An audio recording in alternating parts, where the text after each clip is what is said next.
Hello, and welcome to the groundbreaking strategies for the housing shortage for your community with Golden Shovel. My colleague and I'm Ron Cretion. I have Bethany Quinn with me.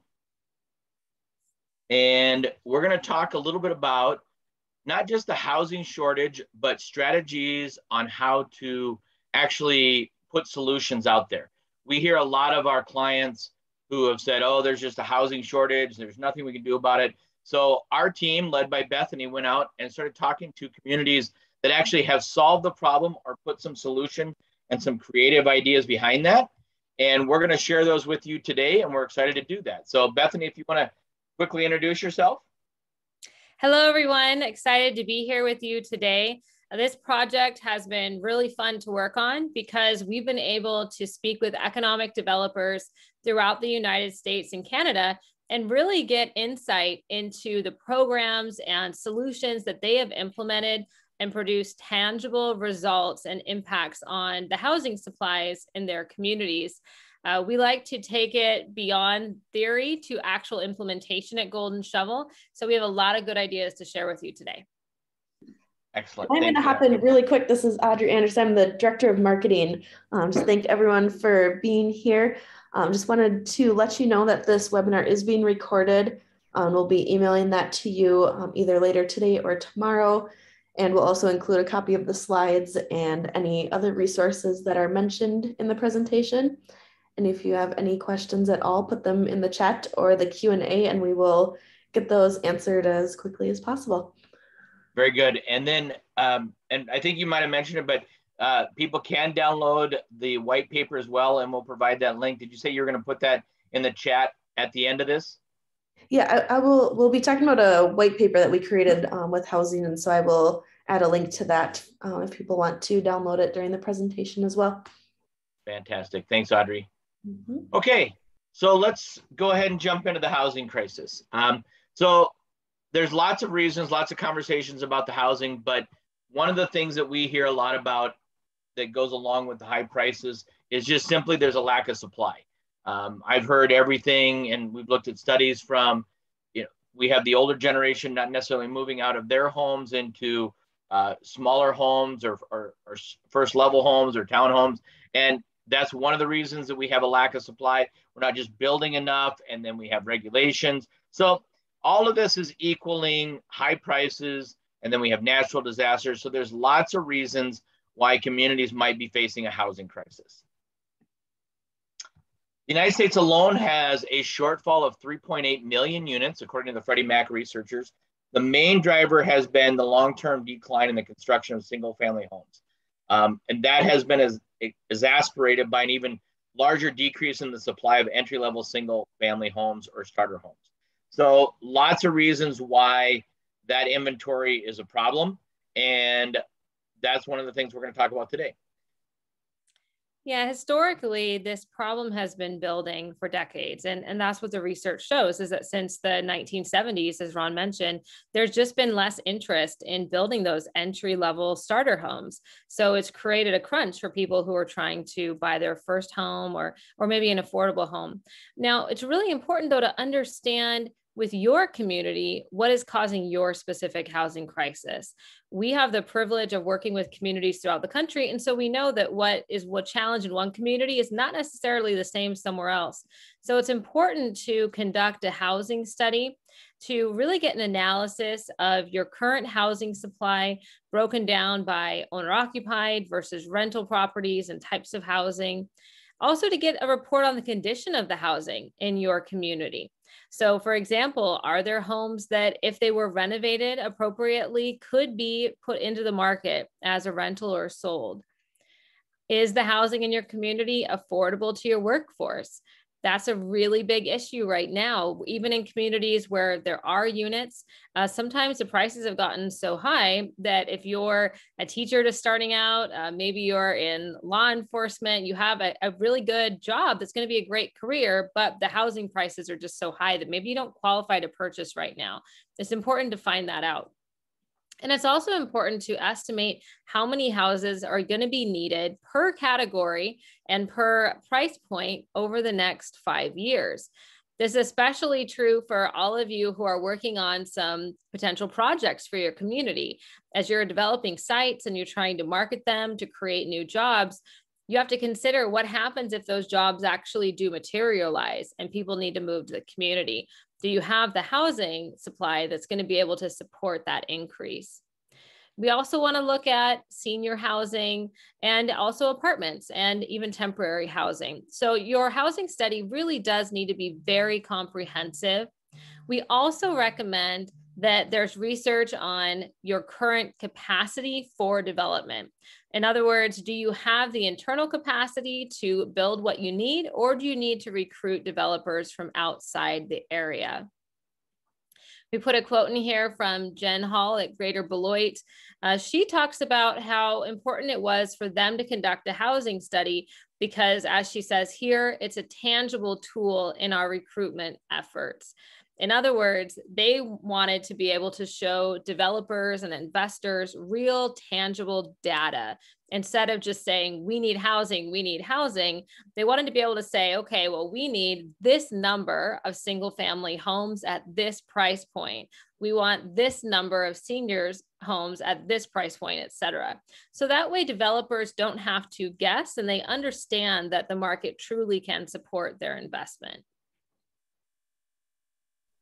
So after you've done a housing study and you started to look at what specifically is happening in your community, it's very important to engage the community. And when we look at putting the strategy out there, that's really your first indication to your board or your community that, hey, we're not just going to throw our hands up. We're going to bring them in. We're going to give them a platform and allow them to express their needs, wants, and concerns. And what we found with the communities that have engaged their communities, the creativity flows and they come up with some ideas and people become a little bit more receptive to, hey, we can actually get this done rather than just the naysayers. So who should you engage? Certainly community members that you're looking for needs like childcare. You're looking for what we need to do to bring the childcare in for their housing affordable projects, as well as who they might partner with. One of the things that we have found in many communities is that childcare providers will partner with companies, or they can actually partner with other entities to help solve the space needs. Leaders and officials, landowners, discover who's willing to work with you by selling or contributing land. That's a big one.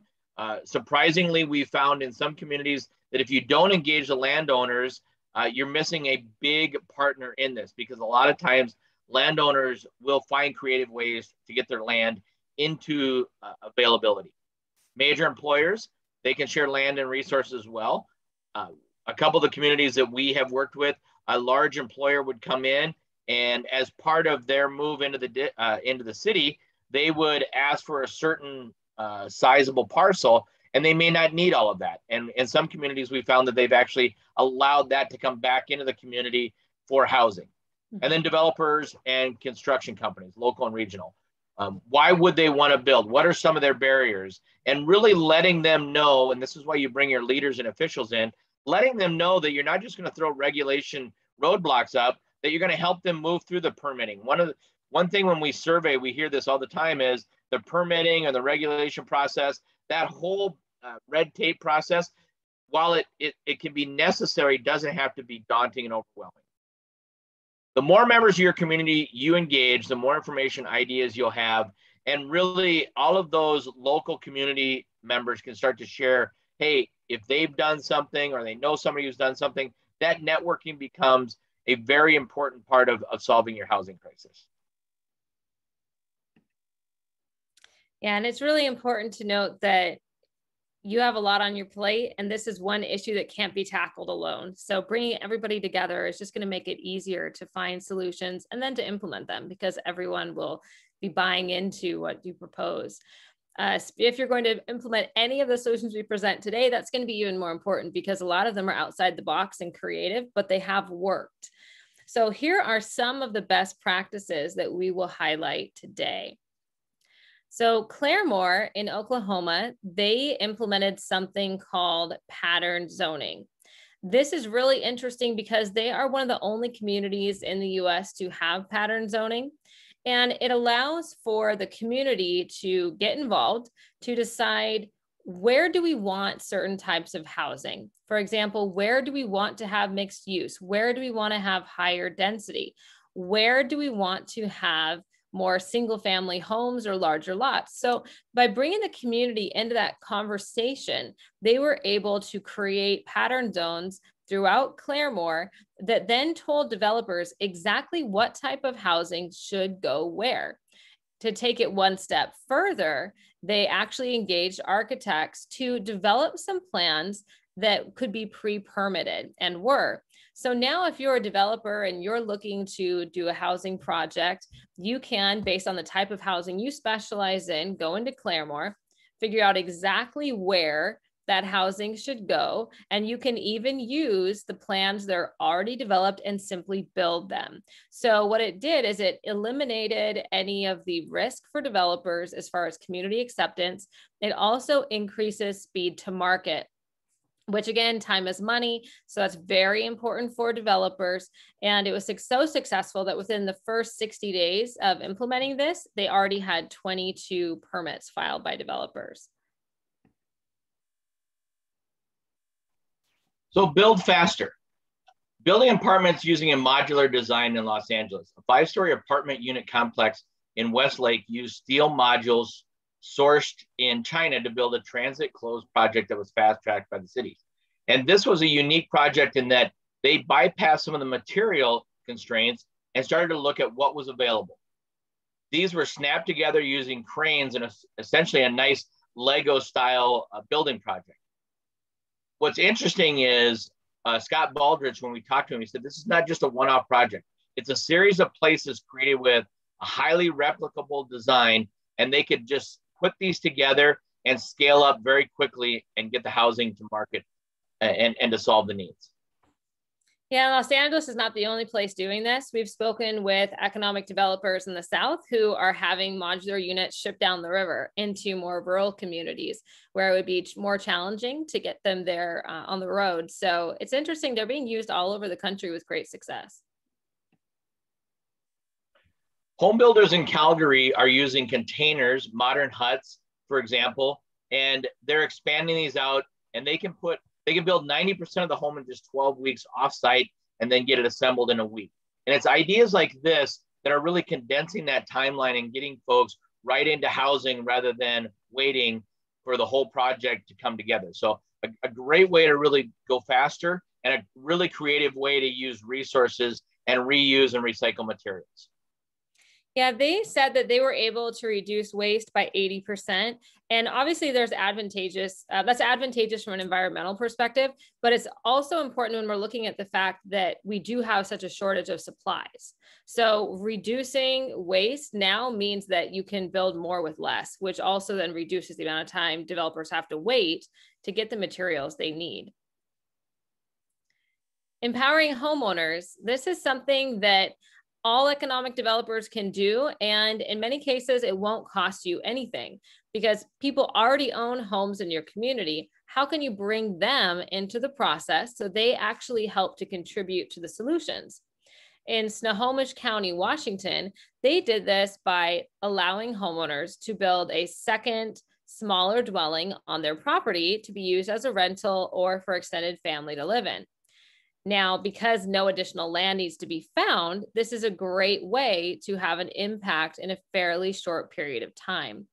By adjusting their planning and zoning codes, they made it possible to build these units that have to be fully self-contained, but they don't require any special permitting. So now homeowners are able to produce something that can generate income for them long-term and help to provide rental housing. The city of Harmony, they created a cash rebate program to attract new residents who would build their own homes. So a different approach, but this was really important to Harmony because they were losing population. They're a small community. They have a little over 1,000 people, but their population decline was very concerning. And they didn't have developers locally who were interested in building housing because of their community size. So they came up with something really creative. They thought if they could attract homeowners who would build their own house, they could give them a rebate we're basically applying the taxes they know would be paid once the home was built and occupied and giving them that money now so they could do things like pay for appliances or pay for flooring. So it didn't end up costing taxpayers anything long-term, and it resulted in 17 new units, 3 million in taxable revenue. And for a town who was losing population, the population growth that came from that was probably one of the things they were most excited about. In addition, they got national media coverage, which also attracted more tourists to their community. So it was a win all around. And so before I go to change, I just noticed that my video has probably been sporadic. So for those of you out there, by the way, I'm really thankful that Bethany has great video today. She really is the star and the leader on this project. So let's talk about changing policies. One of the things that's very important is understanding what policies may be preventing someone or builders or homeowners. And so a couple of the communities that we've looked at, for example, in the town of Canmore, adjacent to Banff, Alberta, with over 4 million people, they changed their bylaws to allow for shared amenity housing to be built. Residents will have to own their bedroom and bathroom, but they can share a living and kitchen space. And it was creative ideas like this that allowed the developer to lease directly to the employers for them as employee housing. Yeah, and I want to chime in on this one, if you don't mind, Ron, because shared amenity housing, I think when people hear that, it's a little concerning, right? Because you look at density that you would get from apartments, and this is even increased density beyond that. So there can be kind of some red flags that go up, but it's actually not that odd. If you live anywhere near a college town, for example, I live near the University of Missouri, and there are student apartment housing all over the place that are critical for students to be able to go to school. That is shared amenity housing. You might have 3 students in a single apartment where they have their own bathrooms, but they do share a kitchen and living space. So it's taking something that has been proven to work. It's already a model that developers understand, and now it's simply being applied towards being able to provide solutions for employers needing to recruit employees as well. So if you have a big expansion project in your community and you know long-term housing is needed, but you need something that's going to work in the meantime, this is something to seriously consider. The other thing that I'll add on the shared amenity housing is this really is a paradigm shift. And I think too often when I work with communities, especially in the United States, a lot of the community members are still wrestling with the idea of moving out of a house of its entirety. But when you move into Europe or you go to some of these other places that I've traveled, the rest of the world is already becoming comfortable with things like shared amenities. And I look at my own kids who in the college age and below, they're already looking at how they're going to live much differently than how I do. In fact, my oldest son, who's 24, often will tell me, Dad, I don't know why I would ever have a house, or I don't know why I would have all the things that you have. And that's because they're already rethinking the space that they're going to need to live in. And frankly, they're probably not going to have as many material things as my generation. Yeah, that's an interesting point. Just the difference between generations and what the expectations and needs are. Well, and I think part of it is, my kids just never want to be like me. There's that too. So general rezoning can also increase density without changing character. Encouraging building of townhomes and triplexes could come down to just changing the zoning. And some of the communities that we've worked with, so for example, Brookings, they changed their zoning to allow for additional density without altering the essential character of a neighborhood. And that gentle rezoning, and that's a great term, but it's really allowing for new concepts in space and allowing to maximize what might be available. Yeah, and it's interesting because this picture, I think, really does a great job of showing what gentle rezoning means. Instead of, looking at a lot and saying, okay, is it single family or is it apartments? It's saying, okay, well, there are ideas that are in between. For example, on one lot where a single family home could be placed, there could be 3 townhomes that are each 2,000 square feet, which is perfect for somebody buying their first house or maybe some seniors who are downsizing. So it's a matter of not looking at things as one or the other, black or white. Where are some areas that we can compromise, and gentle rezoning is one of them. So mixed use housing. In McAlester, Oklahoma, downtown businesses and property owners lobbied to have their zoning changed to allow people to live in their downtown businesses. This we're seeing more and more as is certainly a European model, but coming into the United States, and as I see more and more small communities, the upstairs of their retail and their downtown spaces are being converted many times to Airbnbs. And if you just take that a step further and allow that to go from an Airbnb, go right into a housing situation and a zoning. So that's available space. And many of these historical downtowns, this is a great way to revitalize that area. Mm-hmm. Yeah, absolutely. I mean, you have people living in your down street, living on your main street. It's more traffic. It's more people that are going to frequent the cafes and the restaurants and the shops. So it's a great idea. And you can see with this picture of McAlester, it's an incredibly charming downtown. So for a lot of people, it'd be a fun place to live. All right, take an active role. So what can you do as an economic developer if you're tired of waiting for developers to take notice and do something in your community? Well, in Centerville, the Centerville Development Corporation, they have proven for the past 15 years that it is possible for economic development organizations to get involved in developing housing. They have been able to continue to build housing because every time they build a property and sell it, that money is put back into the fund to build a house the following year. So they've basically been able to recycle those funds and continue to help with the housing supply. They also buy and clean up dilapidated properties to make them habitable. And now, because they've had success over 15 years, they're looking at a 14-acre housing development on the edge of town. So it does definitely require investment, potentially securing some grant funds and the involvement of the community to help you fund that initial housing project. But once done, it is possible to continue to roll those funds and use them repeatedly. Now, Ron mentioned earlier that if you don't work with your local landowners, you're missing a huge opportunity. That isn't just talk, that is actual fact as proven in Clinton, Iowa. They had a situation where they knew that there were people wanting to buy homes in Clinton, but again, they did not have any developers that were interested, primarily because of the size of their community and just there weren't any in town. So they worked with a local landowner who was willing to allow them to do work on the property prior to closing on it. So, assumably they had an MOU or a contract that allowed that to happen. But what they did is they took that property, they were able to divide it into 38 separate lots, and they created a TIF district prior to ever closing on the deal. They then advertised that they were going to have those 38 lots available to buy through an auction. Anyone who was interested had to submit a $1,000, security deposit, so they knew they were serious. And once they were able to open up the auction, they had all of the money necessary to pay for the land within 5 days. So for an economic development organization and community who's strapped for cash, doesn't have developers in town, this is an awesome idea because you don't have to come up with a bunch of money. You just have to negotiate a creative contract with someone who owns property in town that would allow you to be able to advertise and sell those lots. What was great about this is it didn't create just one project, it created two.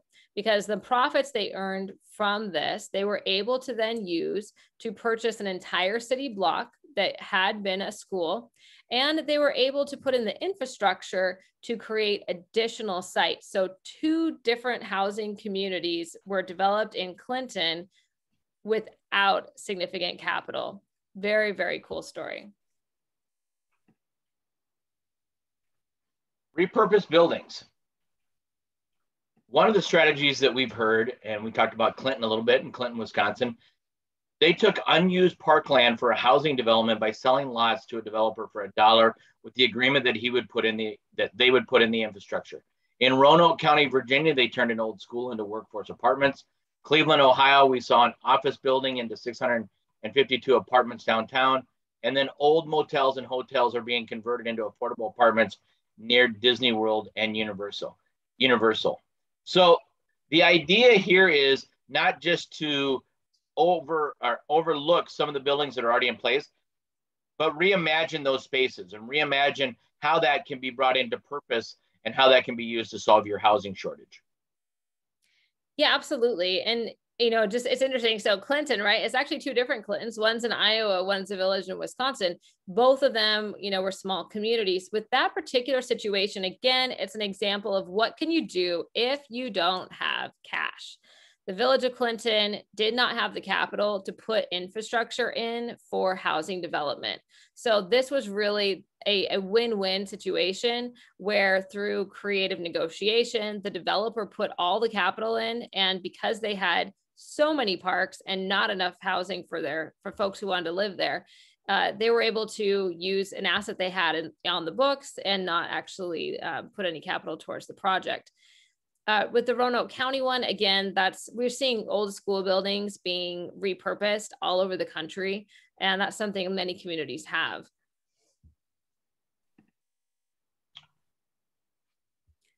Oh, go ahead, Ron. Okay, that's fine. So disaster recovery.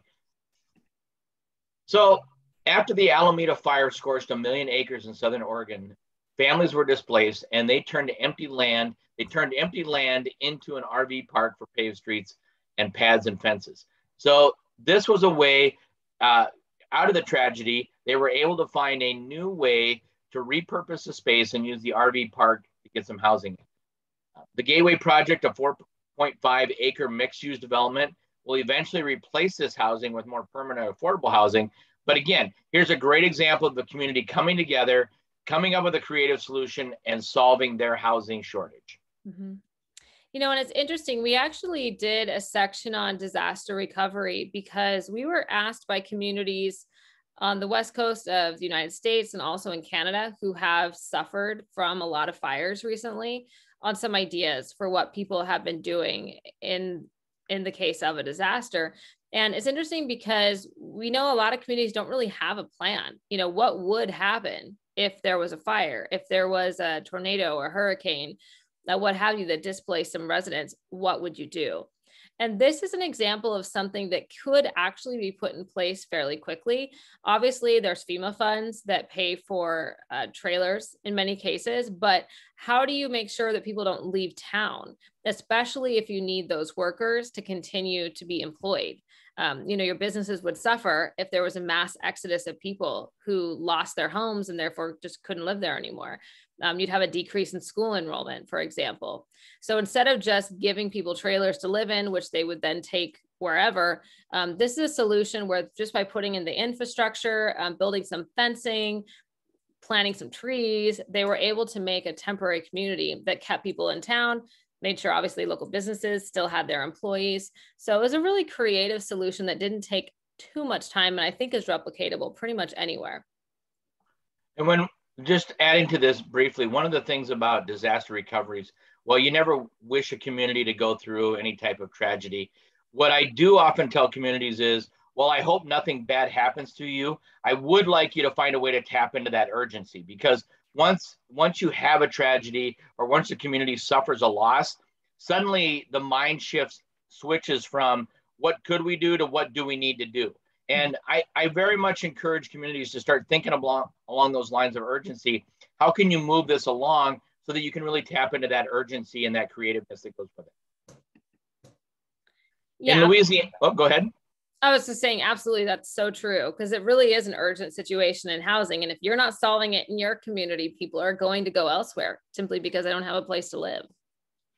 So a couple of additional options that we've uncovered in Louisiana, Hurricane Ida, the sheltering program where trailers were placed on homeowners' land so they could stay in their own community, modular housing that can be installed quickly, pallet housing that can be built and serve as temporary housing and used as permanent housing later for the homeless. That was done in Everett, Washington.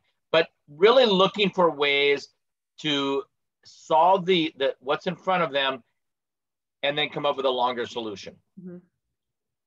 Yeah, absolutely. Do something to keep people there so they don't leave, and then obviously house them permanently elsewhere, hopefully back in their own properties. So now funding housing development. This is an interesting conversation because, again, a lot of people come to us saying, what do we do to actually make this happen? We need to obviously raise capital. Who's someone who's done that successfully? Well, Greater Fremont Development Council has certainly done so. They are a shining star, an example for what is possible when you bring the entire community together. They conducted a housing study several years ago where they found that they needed thousands of units to meet the growing demand. And they were also really trying to up their attraction efforts, so they knew they were going to be creating new jobs. Unfortunately, they were not getting interest from larger developers. So they had to figure out that carrot that was going to attract them. And so they were able to create an investment fund and a homes fund where major employers and businesses, they invested in it. So they put money into this fund at a very large scale, which really was requiring whole community participation, everyone being excited and buying into the effort. Now, what that fund did is serve as gap financing for developers. So now they had a tool to be able to go out and recruit and say, hey, if you come to our community, we can provide you with some gap financing, which guess what? That means that you can do more projects because you're using less of your capital. So providing that financing between what the bank's going to give you and what the project's going to cost. That's a big deal for developers. And as a result, they've had over 1,000 homes built over the past several years. And of course, as that money's paid back, then there's more funds that are available to provide financing for additional development in the future. They were really successful in recruiting the Costco poultry facility, which is actually the largest in the country. And that happened after the housing units had already begun being built, and just in time, because they would not have been able to get the workforce that Costco needed had they not invested in securing housing. Other ways to fund development projects are, as we mentioned, negotiate the purchase of property for development with landowners and delay the payment until the lots are sold. You can secure government loans and funding to build low-income housing. Now, this is an example from Oxford, Mississippi, and I encourage you to read more about that in our white paper. When you hear low-income housing, people sometimes have this image of places that aren't super nice and maybe you wouldn't want to live. Not the case. The pictures of Oxford's housing are absolutely incredible, gorgeous communities, two-story homes, garages, sidewalks, landscaping, absolutely beautiful. But it was really important because they're a college town and the housing was just so expensive that if you worked at the university but didn't have maybe a tenure professor position, the housing was just too expensive for you. So they were able to develop these beautiful housing communities and do so with some help of some government funding that now make it possible for university employees to be able to afford to live nearby. Work with nonprofits who can secure grant funding. That's something they did in Everett. That also helped them with some temporary housing solutions as well. And then creating public-private partnerships with major employers. Universal is an incredible example of this right now. They're building 1,000 affordable housing units in the Orlando area. And for those of you who have gone on a trip down to Universal or Disney World, you know how many people it takes to run these theme parks.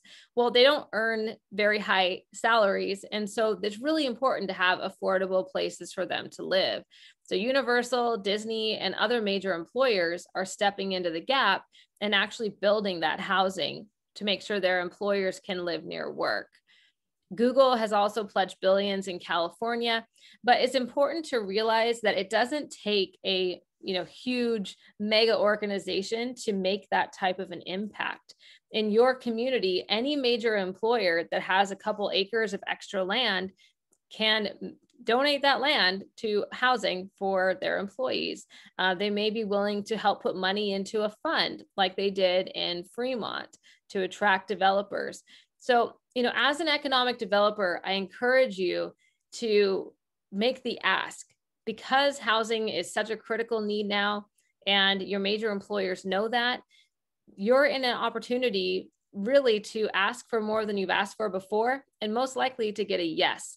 They might not give you everything, but might be able to partner with you in some way that can make an impact. Strategy plus solutions equals results.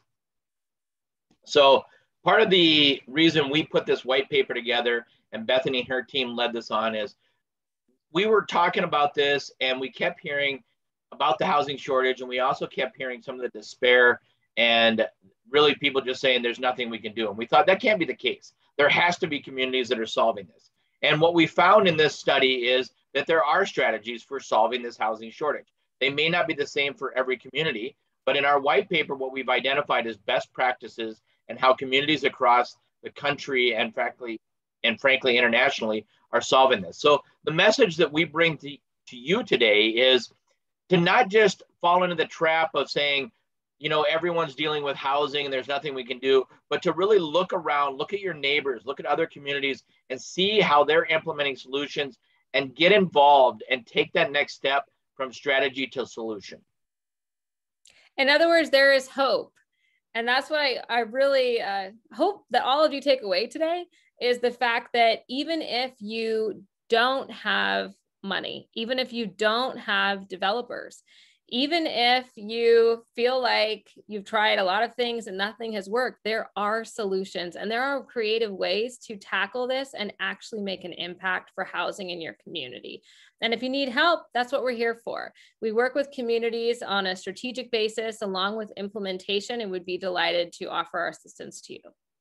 Yeah, and one of the things that Bethany mentioned there, if you're struggling with where you're going to find the budgets or you're worried about some of those financial resources, I remind communities your greatest resource is really tapping into the network of individuals and business owners and entrepreneurs. They're solving problems all the time and they are willing to step up and try to find ways. And your greatest asset could be the next great idea. Mm-hmm. Yeah, absolutely.